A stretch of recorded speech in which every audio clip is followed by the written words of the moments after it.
Well, welcome to Stories in Organizations, our November Story Lab, a group that's been put together to use the narratives as an engagement and learning tool in the workplace.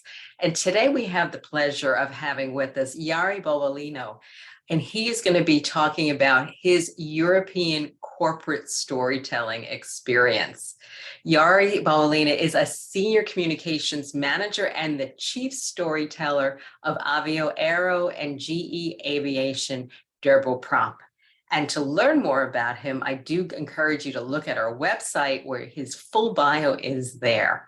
Well, welcome, Yari, and thank you for spending some time with us. We're really looking forward to hearing your presentation and your perspective. Hi, everyone, and thank you for having me. Thank you. So if you like, Julian, I'll go on and share my screen with some... Absolutely. Yeah. So let me just jump to these first page, let's say first cover page, I would say at this point, a very popular one there in the US. I'm based in Italy, as you were introducing me. So this was something that I saw on my walk to the New York Public Library a few years ago, and I was just named chief storyteller for at that point Avio and GE Aviation in Europe since a few months. So it was a very destiny connected walk. Let's call it that way. So I'm gonna go through very few visuals and images to share not only our experience but also the theory that, to my expertise right now in my professional pathway until now, stays behind and is bearing basically the storytelling. The first let's say headline and panel that I put here is highlighting one term that we usually leverage to elevate the term and the word the storytelling in the business and corporations environment, let me say. And the reason why is because, as you probably know from your own experience, the word storytelling itself many times is, especially to a not English speaker, so let's say an Italian, a Spanish, or an Egyptian, or anyone else who is not mother tongue in English, always sounds very cheerful or playful somehow. So we use content to convey the true potential and the area of application of storytelling. And in the business world, we use content strategy as a synonymous or to contextualize storytelling or content making. Because at the core of this methodology and discipline, and I'm going through the why I'm calling methodology and discipline in communication, why I'm calling storytelling a methodology and discipline in communication, the word's content is really supporting this theory.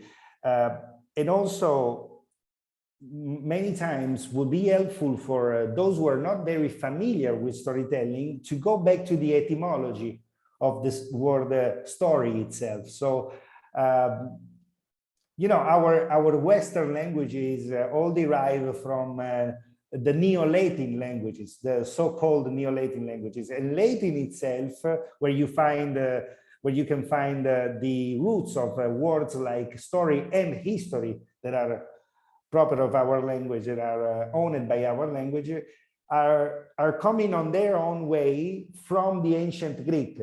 So the word story comes from an ancient Greek word that was historion, which was actually a verb. And it was a verb used in the military and the medical environment, most of all, because that verb, historeo, means analyze, investigate, report. something like that. So the historian was an appointed military role that was not fighting at all, but that role was a role of observer, you know, was the one that was reporting to the general of the, or to the imperial. So I found interesting to go through these etymological, let's say, excursus to bring you to what is the process. So back to modern times, and to one of the best definitions that I found out there in my readings about the storytelling. So, and this is by a professor of the economics and business management University Ulm of Rome.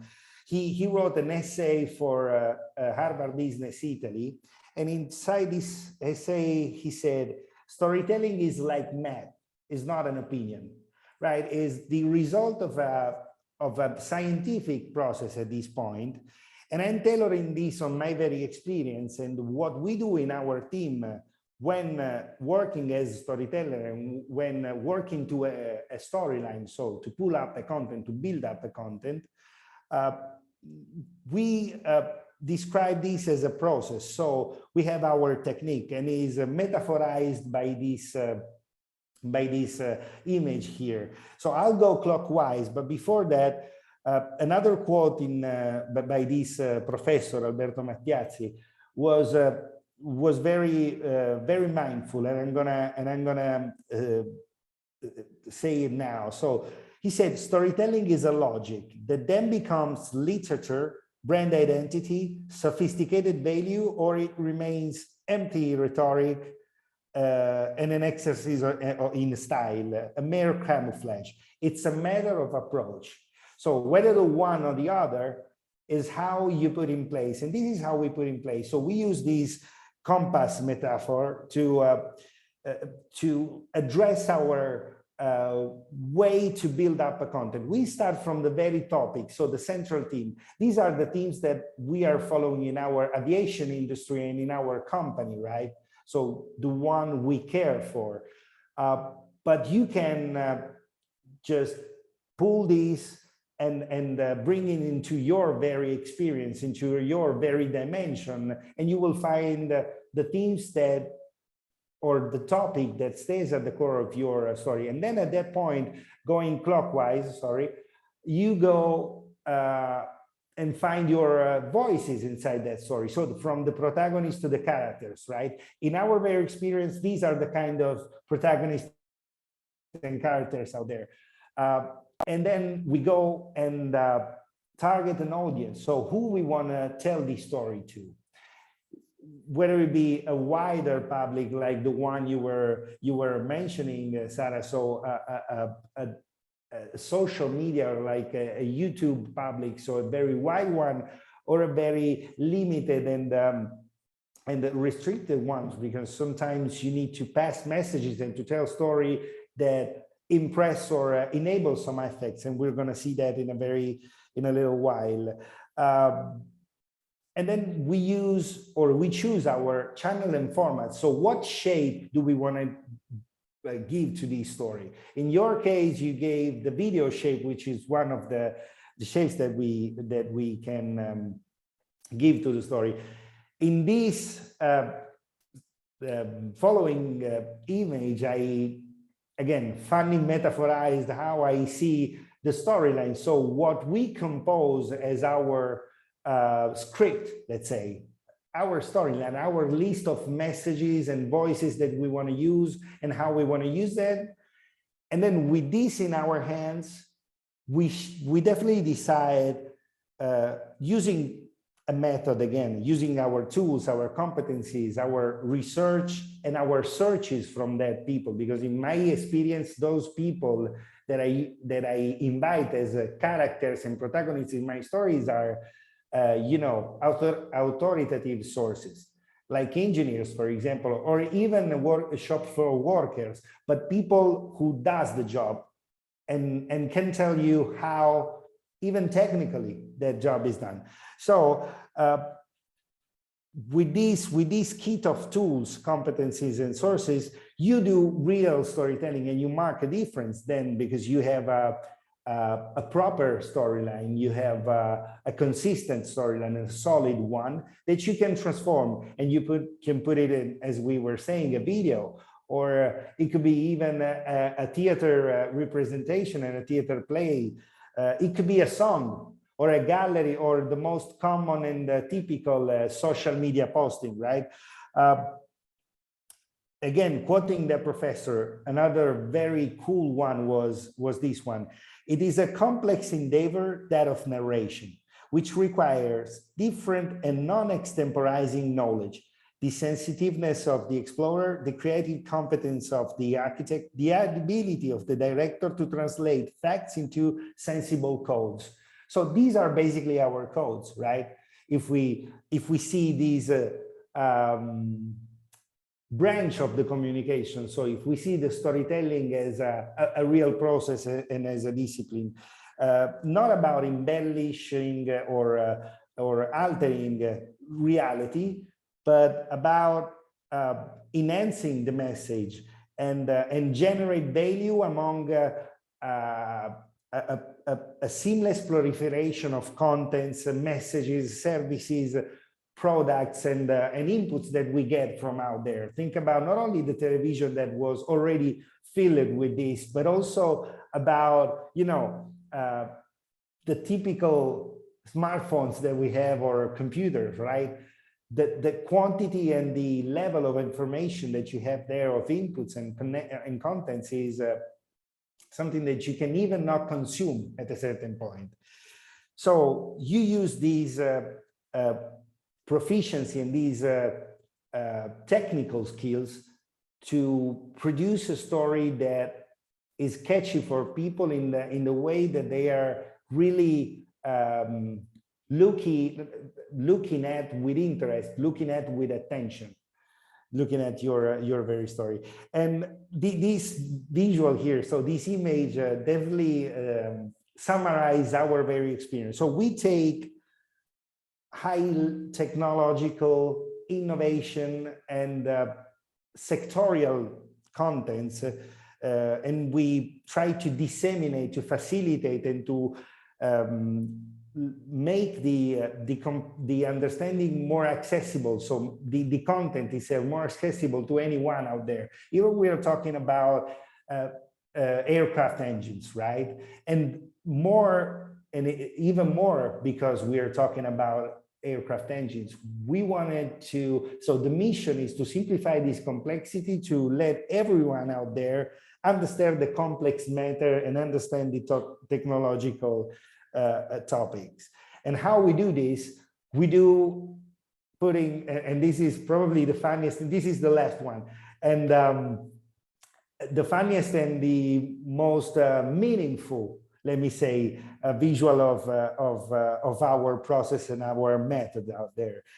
We put at the core of our stories those protagonists and characters that are the human side of the storytelling, and our human component, the mind, the knowledge, and the expertise that stays behind those very stories that are not only technical. Let's say we're not talking, and this is something that I wanted to mention. So when we talk storytelling in our corporate experience with our companies and with our brands, it's not only about the product, the marketing, and the engineering or innovation. We're talking about diversity out there. We're talking about connection and exchange with the local communities. We're talking about volunteering. We're also talking about beneficial or charity behaviors that are born and generated by the people without any, pushing or invite from the organization. So, and what makes that very story interesting is definitely the human experience inside this. So what you see around this Vitruvian Man by Leonardo is the modern ecosystem, right? So, and basically that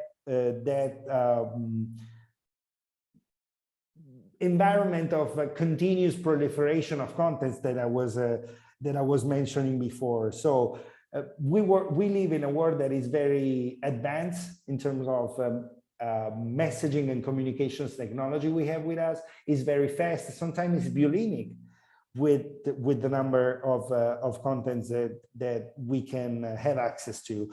And so this is what really makes the difference and can enable these four effects, let's say. So basing your stories always and naturally, because there is, to my experience, there isn't a story when you don't have the human presence, right, and the human factor within. Maybe you can tell about, you know, a robot story, but there will always be some human that built that robot. You know what I mean? So, sorry, a human who built that robot. So, what we strive to achieve in our experience is enabling this effect. So, putting the people at the core of our narration enables popularization, which is even also democratization. It's not about making a person or someone popular by means of the story, but it's also elevating his job and showcasing even the daily job that they do to democratize the way sometimes out there we see contents and media talking about the world of companies or some sectors.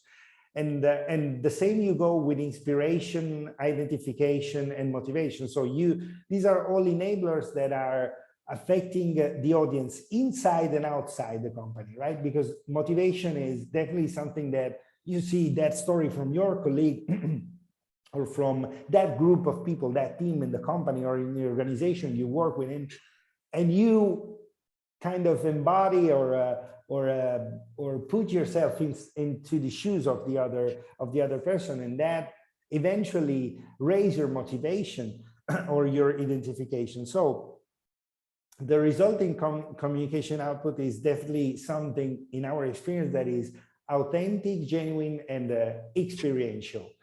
To close, I know Julien is like me, fond of this quote, but it was quite easy for us to adopt that process because you know, you have plenty of stories around. Again, connecting and closing the loop with the cover of this Simply Silly deck. You just need to use your compass and try to get your direction and tell those stories. So I know, and I would love to gather also questions and interact more. So I'm not going in too deep with this and prolonging my already long speech, but I'm open to any comments and questions. Absolutely. So Sarah and Tom, if you want to unmute yourself, that'll be great. And pause to see who. Oh yes, Sarah, thank you. Wow, this is so fascinating. This is great, and I love your slides. I love your slides. I have lots of questions. First, I just would love to know, what's a day like for you? How do you get asked to tell stories or help people tell stories? What exactly do you do, Chief Storyteller? So let me tell you that working in such a large organization also helps you with adopting a process for something that you wouldn't consider as something very technical or scientific, right? So you, by osmosis, as we used to say, you basically, and imagine that I'm not working in the, let's say, fashion or food industry. So the majority of people that I have around me is engineers. So this helped us in applying this process. So I can tell you that the process also includes a part of planning and programming, and this is what we do for the larger parts of our weekend days. So the days that we dedicate to the writing and to the write-up, let's say to the composition of those storyline or to the creative part, are those days where you're smart working or maybe on a Sunday night when you have more time to stay on yourself and you know, and think about how to put together those things you found with the help of that compass, right? So the daily job is connecting with the editors in the team, trying to grab hints or clues or needs of stories that should be or wanted to be told, to be told. So getting insights from other sites or other teams around, evaluating which story has a priority in terms of audience or also let's say timeliness somehow, because if you want to talk, for example, we had the Biennale Tecnologia, which is an event that they held in Italy, that is held in Italy every autumn, and includes let's say the most important academic and technical engineering university. And so it's participated by the students community and the cities where these universities are. So, and we produced a couple of interviews and stories that were rap stories of these 3 days of Biennale, which is basically a rally, right? That with conferences, workshops, technical or theater shows, for example. So that was a story that needed to be planned on time, because we wanted, to not to get too far from the event itself, from the event dates. Right. And so I would say daily is priority management and assessment of insight and hints that you get from the outside, because there is where you go and search for story, because they're among us, as we were saying. And then planning, and then composition, which is also not only write up, but also what kind of multimedia items and imagery I can couple with that story. If I'm talking about an article or a written story, otherwise is planning and scheduling the recording or the interview if that is a video, or preparing the leader or the spokesperson if that is a conference, is definitely based on the codes that we choose and the product that we wanted to issue at the very end as a story. Thank you. Hopefully it's a lot. That was, yeah. Hopefully that was helpful and quite clear. Yes. Thank you. You're welcome. You're absolutely welcome. I was interested, Yari. I very much appreciated you bringing attention to the etymology of storytelling and opening it up, and especially that idea of story as a verb. Yeah. And analyzing and investigating. And is it possible to open that up with an example of a storying that you did, either for the general public or for a team of engineers? Or Absolutely, yes. And let me tell you more. So that is the real root of the word that we are using nowadays. So this sequence of letters, story, is coming from that Greek word. And that Greek word, historeo, because it's the same, there's no other word that is resembling it. Historeo is definitely meaning, is a verb, and was definitely meaning that. To go to an example, if I got your question right, so it's very typical in my innovation stories, market or product story experience, and you know that because you're in Ohio, so you know a little bit of GE Aerospace, and you know that is our core product, and that is our core theme, so technology. To write and to build story around technology, you have to observe and investigate a lot and make a lot of questions and ask a lot of questions. And I'm always using this, Julian, I'm always using this motto, this saying that a former Spanish boss taught me, which was the only useless question is an unasked one.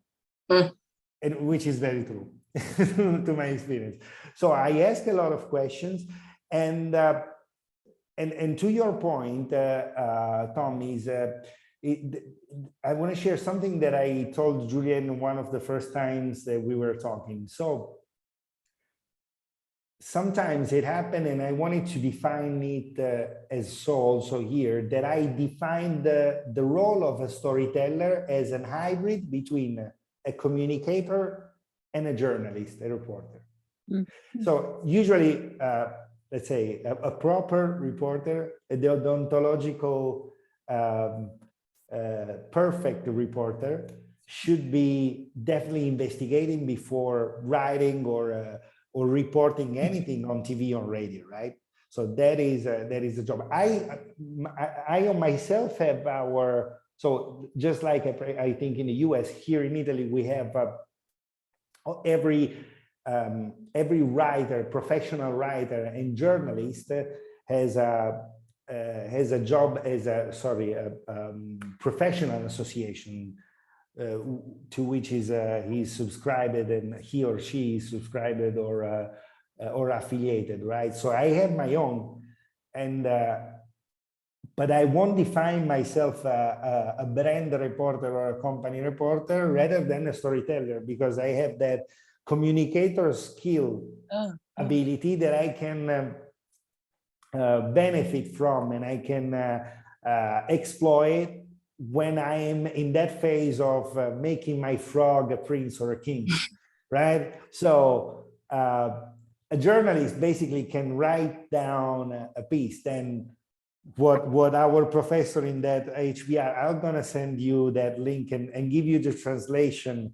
I will try to do to translate it the best I can, because the original article from this professor was in Italian. But when this guy was saying from the University of Rome, the narration, the complex endeavor of narration requires different and non-extemporizing knowledge, the sensitiveness of the explorer, the creative competence of the architect. We can say the analyzing eye of the observer, the ability of the director to translate facts, stories into, facts and reality into sensible codes, which are stories.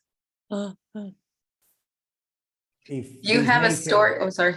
No, sorry, Julian. Sorry. If this answers your question, Tom, and makes any sense. Well, do you have one from your magazine that you can bring to life, a little bit of how you took an idea that the staff had or one of the engineers had, and how you enabled them to turn it into a story that they were able to share? Well, there is a lot, not just, it's not for bragging. I'm going to tell you, but because in my experience, there are a lot of these. So you would like to track back one of these story making from the beginning, and or just share one that you learned that you were able to bring one to life for that. I think it's the end product, Yari, because what I experienced just now was the explanation of the process. Which is very interesting. Yeah, and just an example of one of finished product stories or so yeah, and the ones for which I was starting from scratch, so I have no knowledge at all, you mean? So, and this is something, yeah, probably probably those where we were depicting and describing how a jet engine works, right? So, and how some of our engineers were working on the turbines efficiency to make this engine less polluting, so to let them emit less CO2 or noise, because this is something that the engineers nowadays, but also in the past, worked a lot. So, and one of these was, you know, following these team of engineers that were developing it. This was a little bit in Italy and a little bit in Poland. We're developing new technologies inside this component, this module of the jet engine, because I need to go through an experience like this, so a very technical one. I need to step back and give you a little bit of premises around the jet engine. So you all fly, right? You all fly and travel by air. So what you see covered by a nacelle embeds and encloses a bunch of work and technology that you can probably even can imagine, or can imagine if you open that nacelle. So when you fly on your airplane, you see that wide conic case with just that fan in the front, right? So if you open that white case, then, and it's called technically the nacelle. Here there's a world of technology. So you start from the fan, and you see that the engine in this cross lateral view, right? So you should separate, because the engine is so complex that so many times there are multiple companies working to make one engine together. So like this is fortunately enough, we're not in an aviation or in an engineering symposium or workshop, but so I can be very vocal and explain in a very poor words, but it's like you split into segments that engine. And so there is a company or a group of engineers specialized on that very part, and then on the middle part, and then on the front part, and on the fan, for example. So these guys were specialized in the latest, so in the final part of the engine. So basically where the majority of thrust and of the power is generated to let the airplane fly. So in my experience, I stayed with them like a week, following what they did, just asking questions and then jotting down on my notebook and taking a lot of photos. So sometimes I record people while explaining things, because it's not just the voice, it's also just like a tutorial, right? So the more complex is the matter we are telling, we're envisioning, and the more you need these kind of ways to simplify it, right? Simplify complexity. So I use this escamotage of making a tutorial, and while asking questions, also filming what they were doing with those tools and the rigs and test rigs and devices of all kinds. So I don't want to bother you with details, but this was actually what it was. Then I had from one side the visual product, the visual story, so how to put together, and I had my screenplay already set. So this is part of the preparing work, right? I decided that content should have been a video and a story, a written story. Because we needed two kind of products. So a very quick one, a 2-3 minutes video to showcase the innovation and the result they have achieved. And then a story for those who wanted to go more in depth, because probably they're not just aviation geek or aviation or passionate aviation expert, but also, you know, part of the general public which gets interested or intrigued by these topics. So for the video part, we made this screenplay, then we edited and produced it and put the music and put on several other enablers and tools to craft that video product. And on the other side, I pull up my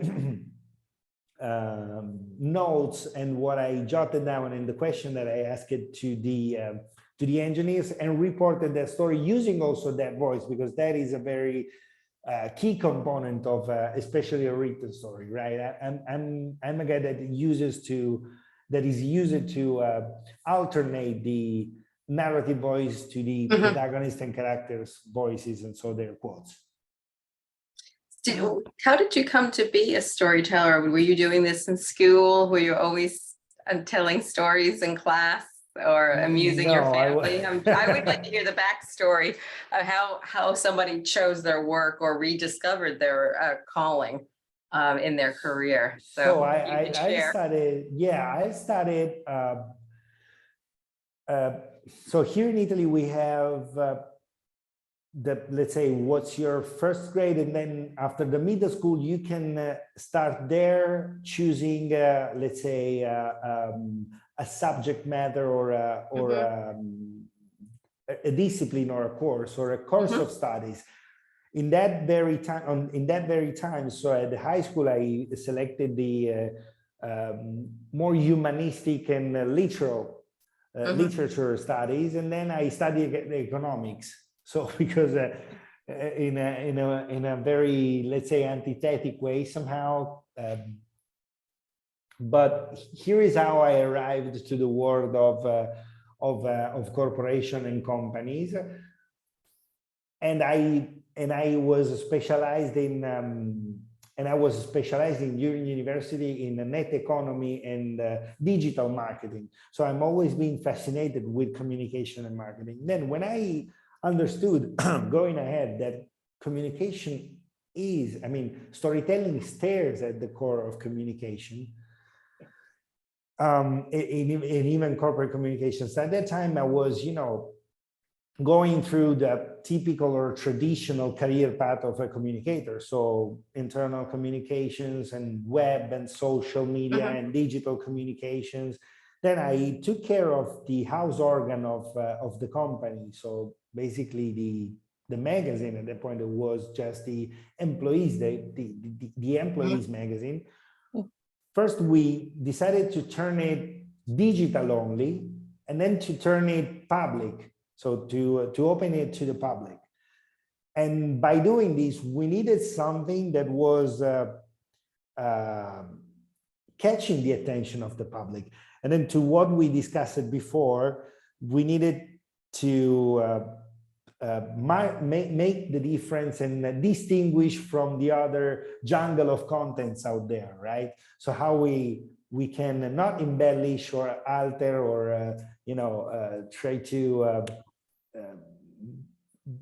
do some makeup to our contents and push them out there, but how we can apply that skill set to to a narration and add pieces of authenticity, of genuinity, and real experience. And so I of course I was lucky enough, and this is probably to your very punctual question, the reason why I can share with you a European and Italian corporate storytelling experience, because I was lucky enough to work within a global company as GE, and to leverage from the Anglo-Saxon experience in communications.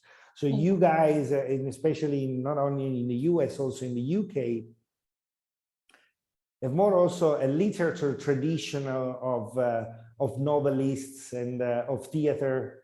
If I think about Shakespeare, if I think about the Victorian theater, that is able to innovate and contemporize the codes and the language, you know what I mean? So how you communicate. This is the old continent, is how Europe is called by us Europeans, so il vecchio continente, the old continent. So we're more fond of our roots. We're more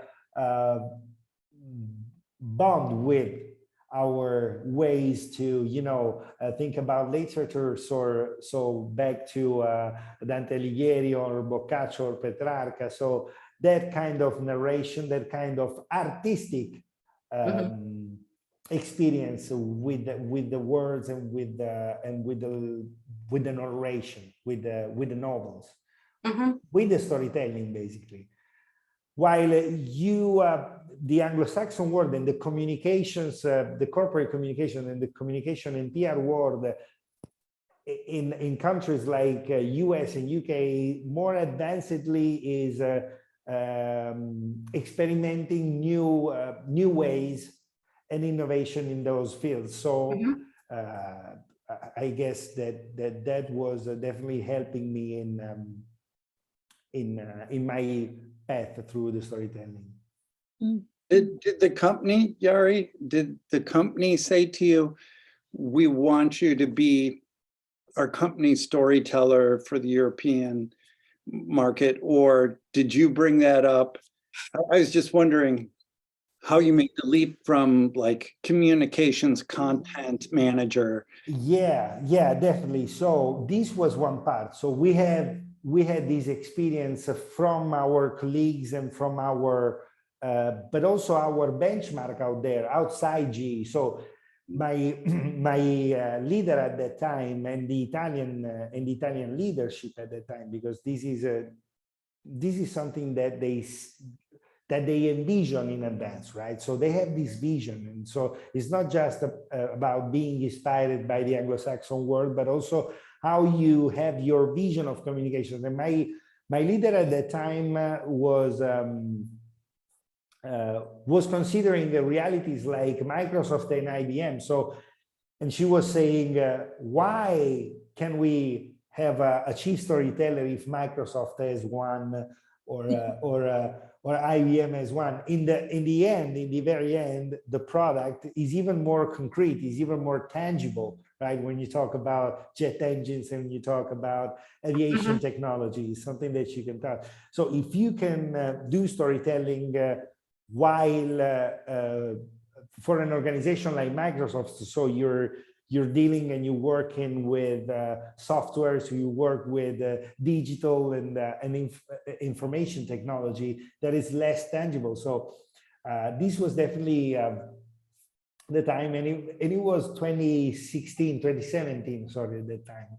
But still is, as this article by Professor Mattiacci that I'm going to share definitely with you was mentioning more than once, and the reason why he is so interested and adept with this technique, with this discipline, is just because we still need to leverage the whole potential of this here in Europe, from my point of view. And for example, your association is definitely a great sponsor for this. It's a great engagement. Thank you. Terrific. And what else is on your plate in the coming months for yourself? You sound like you travel quite a bit, and do you teach others how to tell a story as part of the communication and how they can present to their teams and maybe change the nuances of how they're using their language to inspire their groups? Is that part of your work?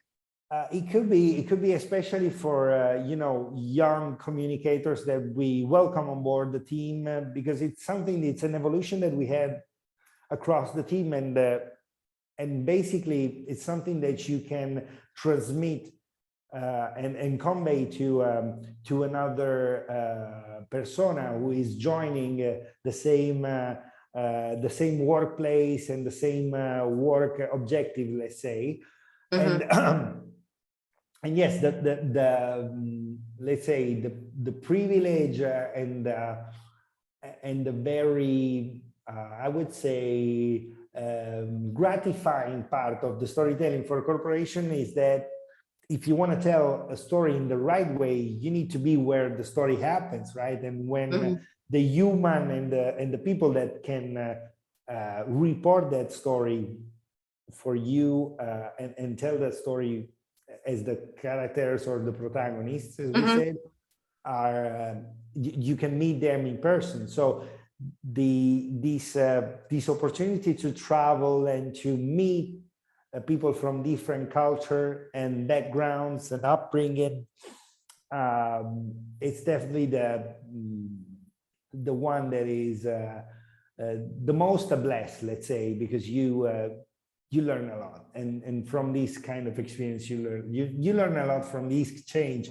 Like we are here now, I was just learning from what Sarah was doing, and from the Tom experience with that, and again with yours. So this is definitely something that is a reward to this job. Many times you're overwhelmed with messages, with needs, with requests for content making.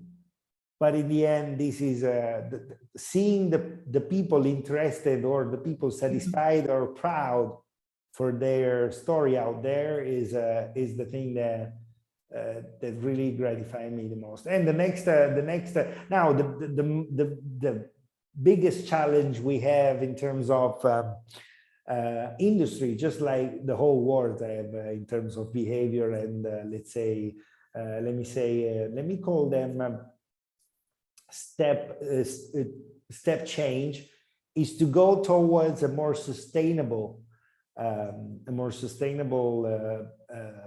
product solutions and so on. So what we are focusing on in this moment is flanking our engineers, expert technicians who are working on the future of flight, we call it like that, or on the new solution for more sustainable air transport, namely the sustainable aviation fuels, the hybrid electric technology, the hydrogen technology, from a market perspective, and for those editorial lines. Then for the future, we're still very interested in the sustainability at work. So what you do at home or at work to reduce your footprint, right? Your carbon footprint, and on the constant cultural exchange with the local community. So here in Italy, in Czech Republic, in Poland, in Germany, whenever we have exchange with the local, not only students, because it's the closest one to the kind of sector we are in, and the one that are less bored by our activities, because it's part of their course of study. But we do a lot of exchange and cultural contents also, and initiatives around diversity and inclusion, for example, which is key in any organization. So I think these are mainly the themes, but I will leave you with our magazine and our let's say storytelling platform links, so you can follow up what's next. Wonderful. And I love the fact that you have that iconic picture behind you from New York City of the Empire State Building workers from the 30s. And that's pretty much like a storytelling situation when you go literally out to take a leap of faith and keep the balance. And the fact that they formed community up there so high above the city. So, this is the ability of a photographer storyteller, because this wasn't that spooky or dangerous at all, because this is the angle with which the photo was taken, as you probably perfectly know. Now we know. And that is the trick. That is the trick. They wanted to enable and get that effect from the beholder, and you got it. Yeah. Wonderful. Good to know.